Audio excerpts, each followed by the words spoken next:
Assalamualaikum warahmatullahi wabarakatuh. Nama saya Nadia Natasha Marilis, NIM 2019-305. Nah, di video sebelumnya kita telah membahas mengenai kejahatan terhadap nyawa seseorang yang meliputi penganiayaan, dan di video kali ini saya akan menjelaskan mengenai kejahatan terhadap harta benda yang meliputi pencurian, penggelapan, penadahan, serta pemalsuan. Nah, di sini saya akan membahas kasus yang pertama terlebih dahulu, yakni kasus pencurian dan kasus pemalsuan. Nah, kasus ini terjadi di Denpasar Selatan, yang dimana tersangkanya adalah dua orang. Yang pertama yakni Denny Hidayat yang berusia 24 tahun, yang ditetapkan sebagai tersangka dalam kasus pencurian dan pemalsuan surat rapid test COVID-19. Sedangkan rekannya yakni Oki Santoni yang berumur 23 tahun ditetapkan sebagai tersangka pemalsuan surat rapid test COVID-19. Mereka adalah karyawan swasta yang tinggal satu lokasi dengan Denny, dan kedua tersangka tersebut berasal dari Kecamatan Sandubaya, Kota Mataram, Nusa Tenggara Barat. Dalam kronologi ini, pencurian ini Denny Hidayat mencuri ponsel yang ada di atas meja di sebuah toko RA Print 24 jam milik seorang karyawan yang bekerja di tempat print tersebut. Untuk melancarkan aksinya, Denny berpura-pura mengeprint dokumen miliknya serta berpura-pura untuk membeli minuman kepada korban untuk menghindari sepengetahuan korban. Nah, setelah itu, tanpa sepengetahuan korban, akhirnya tersangka berhasil mencuri handphone milik korban tersebut.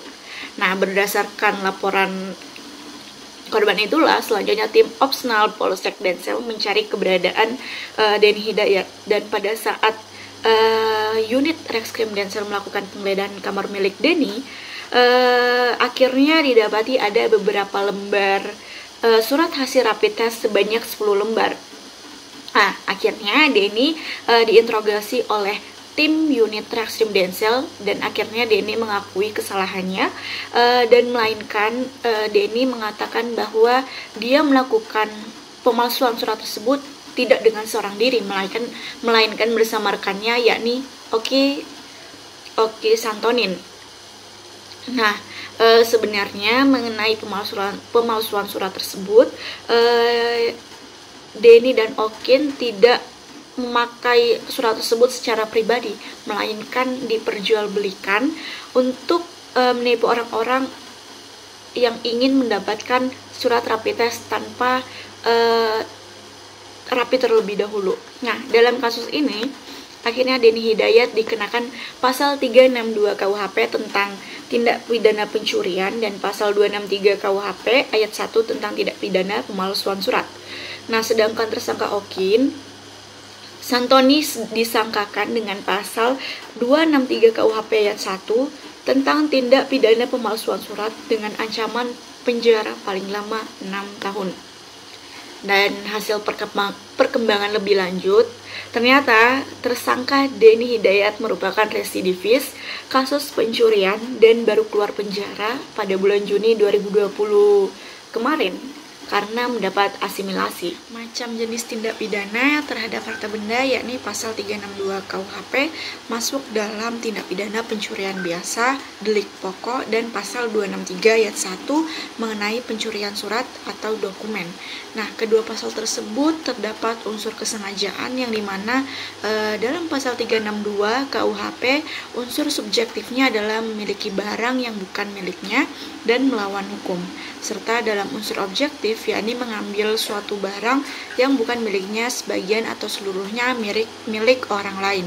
Nah, dalam pasal 263 ayat 1 unsur subjektifnya adalah memiliki maksud digunakan oleh orang lain untuk meyakinkan bahwa isinya benar dan tidak palsu. Sedangkan unsur objektifnya adalah perbuatan membuat palsu atau memalsukan, yang dimana objeknya adalah surat yang menimbulkan suatu perikatan atau menimbulkan suatu hak dan dapat menimbulkan kerugian dari pemakaian surat tersebut. Nah, diterapkannya pasal 362 KUHP ini karena terdapat korban yang melapor mengenai pencurian handphone miliknya dan terdapat bukti sebuah handphone milik karyawan tersebut. Kemudian saat polisi menggeledah mendatangi kediaman tersangka, DH mengaku bahwa dia mengambil ponsel karyawan tersebut dan dikenakan pasal 263 ayat 1 KUHP ini karena saat polisi menggeledah kediaman tersangka, polisi menemukan 10 lembar surat rapid test palsu yang dijadikan bukti mengenai pemalsuan surat.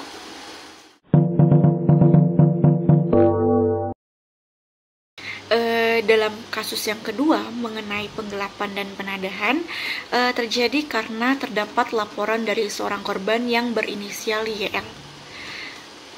YL mengatakan bahwa motor Honda Revo miliknya saat itu dipinjam oleh RDA, yakni tersangka, untuk menjalankan usaha makanan milik YL.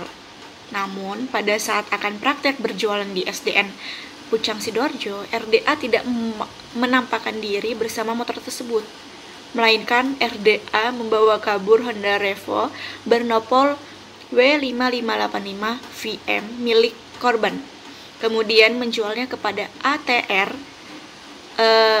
tersangka kedua, sebesar 1,7 juta. Nah, ATR mengaku sudah beberapa kali menerima dan membeli kendaraan bermotor roda 2 maupun roda 4 dengan harga yang murah tanpa adanya surat yang jelas.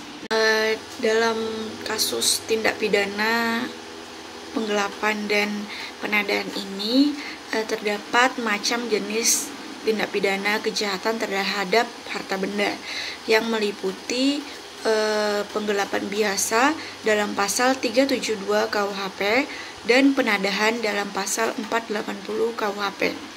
Kasus penggelapan dalam pasal 372 KUHP memiliki unsur subjektif, yakni dengan sengaja, dan unsur objektifnya adalah mengaku barang tersebut adalah miliknya, sesuatu barang tersebut sebagian atau seluruh milik orang lain, dan dalam kekuasaannya bukan karena kejahatan melainkan melawan hukum. Sedangkan dalam pasal 480 KUHP ini terdapat unsur kesengajaan dan unsur subjektifnya adalah barang tersebut diperoleh karena kejahatan, patut dijadikan tersangka, dan sedangkan unsur objektifnya adalah membeli, menukar, menyimpan, menyembunyikan barang penggelapan tersebut dan mendapatkan keuntungan dari hasil penjualan barang tersebut. Nah, diterapkannya pasal 372 karena RDA menggelapkan motor di tempat ia bekerja lalu menjualkannya kepada orang lain yang dimana tersangkanya adalah ATR yang membeli motor tersebut dengan harga murah, dan tersangka ATR sudah melakukan aksinya dalam beberapa kali sehingga ia dijerat pasal 480 KUHP tentang penadahan. Demikian penjelasan yang dapat saya sampaikan. Thanks for watching.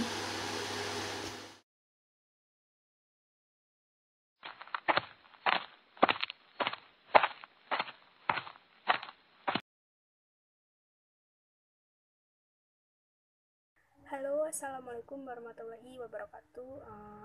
Sebelumnya perkenalkan, nama saya Nabila Sekha, NIM 2019-302. Nah, di sini saya akan melanjutkan penjelasan tentang kejahatan terhadap harta benda yang sebelumnya sudah dijelaskan oleh teman saya di video sebelumnya.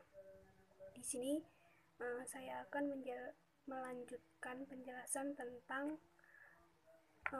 pemerasan dan pengancaman serta penghancuran dan pengerusakan. Nah, sebelumnya saya akan menjabarkan sedikit tentang dua macam tindak pidana tersebut, yaitu pemerasan dan tindak pidana pengancaman. Kedua macam tindak pidana tersebut mempunyai sifat yang sama, yaitu suatu perbuatan yang bertujuan memeras orang lain. Justru karena sifatnya yang sama itulah kedua tindak pidana tersebut bisa diatur dalam bab yang sama. Sekalipun demikian, tidak ada salahnya apabila orang menyebut bahwa kedua tindak pidana tersebut mempunyai sebutan sendiri-sendiri, yaitu jika pemerasan itu untuk tindakan yang diatur dalam pasal 368 KUHP. Oleh karena itu, memang dalam KUHP sendiri diatur dalam pasal.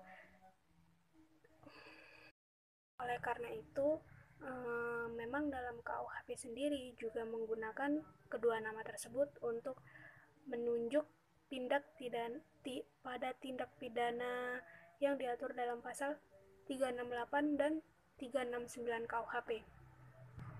Nah, sekarang saya akan menjelaskan tentang pemerasan dan pengancaman terlebih dahulu. Di keseharian kita pastinya sering mendengar beberapa tindak pidana yang umum terjadi. Salah satunya ialah tindak pemerasan, di mana ia bertujuan hanya untuk menguntungkan dirinya sendiri ataupun orang lain, dengan memaksa orang lain atau mengancam untuk memberikan barang-barang yang dipunyai oleh si korban tersebut. Yang jelas itu melanggar hukum. Seperti pada kasus yang akan saya jelaskan ini, di mana kasus ini melibatkan oknum kepolisian karena terseret kasus pengaduan seorang perempuan yang berinisial YS terhadap oknum polisi yang melakukan pemerasan dan pengancaman serta persetubuhan terhadap dirinya. Oknum polisi bernama Bribtu Reizo Christian Elisi Napitulu ini melakukan pemerasan terhadap seorang perempuan yang berinisial YS. Menurut Kabid Humas Polda Bali, oknum polisi ini sudah ditetapkan sebagai tersangka dan sudah ditahan. Pelaku ini ditahan karena melakukan tindak pidana dan pasal yang disangkakan yaitu pasal 368 KUHP tentang pemerasan dan atau pasal 369 KUHP tentang pengancaman. Oknum polisi tersebut memeras seorang wanita berinisial YS ditindaklanjuti penyidik Ditreskrim Polda Bali. Nah, dari kasus tersebut ada beberapa unsur, yaitu unsur objektifnya itu bersifat memaksa. Bersifat memaksa di sini artinya jika melakukan tekanan pada seseorang sehingga orang itu melakukan sesuatu yang berawalan dengan kehendaknya sendiri. Lalu selanjutnya dengan kekerasan atau ancaman kekerasan untuk memberikan atau menyerahkan sesuatu barang. Nah, di sini pemerasan dianggap telah terjadi apabila orang yang diperas tersebut telah menyerahkan barang atau benda yang dimaksudkan si pemeras sebagai akibat. Selanjutnya, supaya memberi hutang. Supaya memberi hutang di sini artinya memberi hutang di sini mempunyai pengertian bahwa si pemeras tersebut memaksa orang yang diperas untuk membuat suatu perjanjian yang menyebabkan orang yang diperas itu harus membayar sejumlah uang yang telah ditentukan si pemeras tersebut.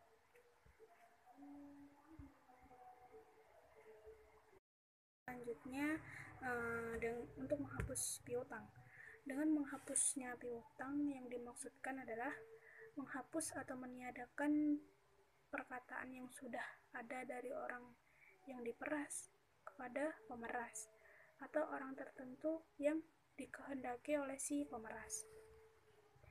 Selanjutnya, unsur subjektifnya yaitu dengan maksud dan untuk menguntungkan diri sendiri atau orang lain adalah menambah baik bagi dirinya sendiri maupun bagi orang lain dan kekayaan. Semula menambah kekayaan di sini tidak perlu benar-benar telah terjadi, tetapi cukup apabila dapat dibuktikan bahwa maksud pelaku adalah untuk menguntungkan dirinya sendiri. untuk unsur-unsur tindak pidana pengancaman di sini tidak jauh beda dengan unsur-unsur pengancaman tindak pidana pemerasan.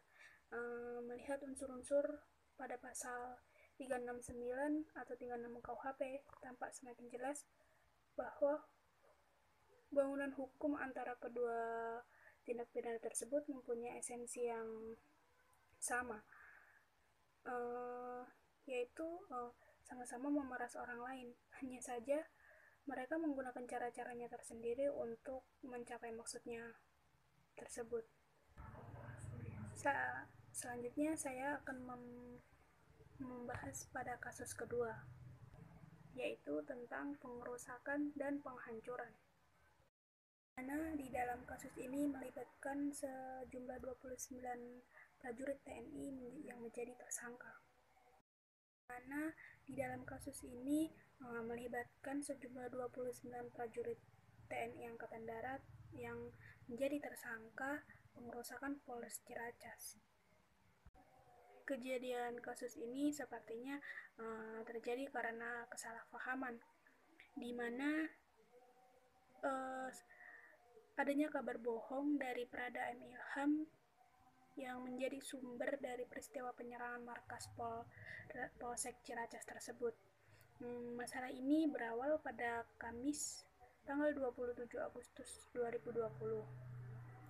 Prada Ilham yang merupakan anggota Satuan Direktorat Hukum TNI Angkatan Darat mengendarai sepeda motor dan melaju di kawasan Ciracas dan mengalami kecelakaan tunggal.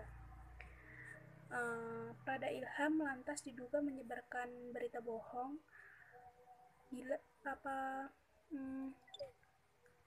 jika dirinya mengalami pengeroyokan.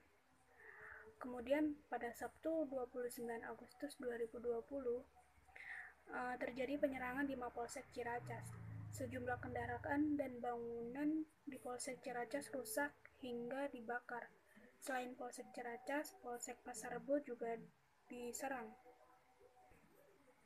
Polisi militer TNI Angkatan Darat menetapkan 29 orang menjadi tersangka, yang semuanya adalah prajurit TNI Angkatan Darat dari berbagai suatu satuan terkait kasus perusakan Polsek Ciracas di Jakarta Timur.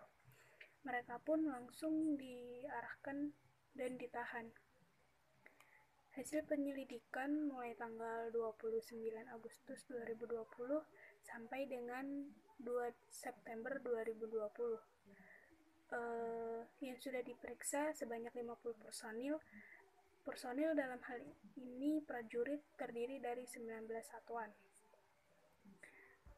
Dan setelah itu yang dinaikkan statusnya sebagai tersangka yaitu sejumlah 29 personil, dan itu langsung diajukan penahanan. Sementara itu Dodi menyebutkan 21 personil lainnya masih dilakukan pendalaman. Satu orang dikembalikan karena statusnya adalah murni saksi. Namun proses penyidikan masih terus berjalan sampai kasus ini tuntas semuanya.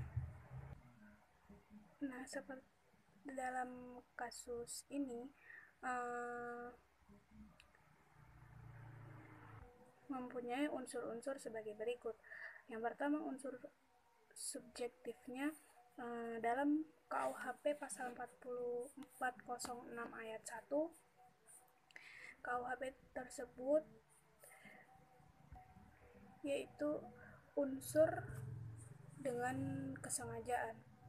Secara umum yang dimaksud adalah tentang apa yang dikehendaki dan tentang apa yang diketahui, yakni bahwa apa yang dapat diketahui itu hanyalah perbuatan-perbuatan, sehingga terhadap perbuatan tersebut orang dapat mengatakan bahwa dapat mempunyai offset argument, sedangkan yang dapat diketahui itu adalah keadaan-keadaan yang menyertai perbuatan-perbuatan. Hingga terdapat keadaan-keadaan itu, orang dapat mengatakan bahwa orang hanya dapat mempunyai suatu offset als Wetenschap.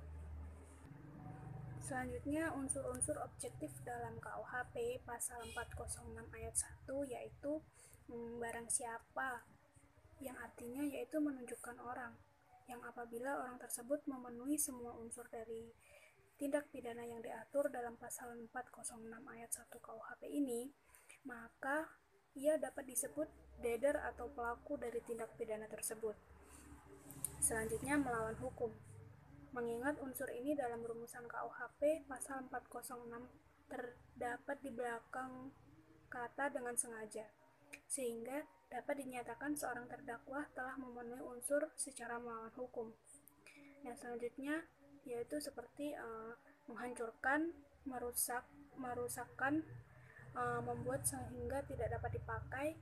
Dalam jurisprudensi, unsur ini hanya ditemukan sejarah terbentuknya, bahwa yang dimaksud dengan membuat sehingga tidak dapat dipakai itu adalah membuat sehingga tidak dapat dipakai sesuai kegunaannya. Selanjutnya yaitu menghilangkan. Menghilangkan juga dapat diartikan mengambil sehingga tidak dapat ditemukan kembali. Selanjutnya benda. Menurut Simons, benda-benda yang tidak bergerak harus dimasukkan di pengertian benda. Itu sedikit penjelasan dari saya. Kurang lebihnya mohon maaf apabila ada kata-kata yang salah, kata-kata yang kurang dimengerti, harap dimaklumi. Sekian dari saya. Wassalamualaikum warahmatullahi wabarakatuh.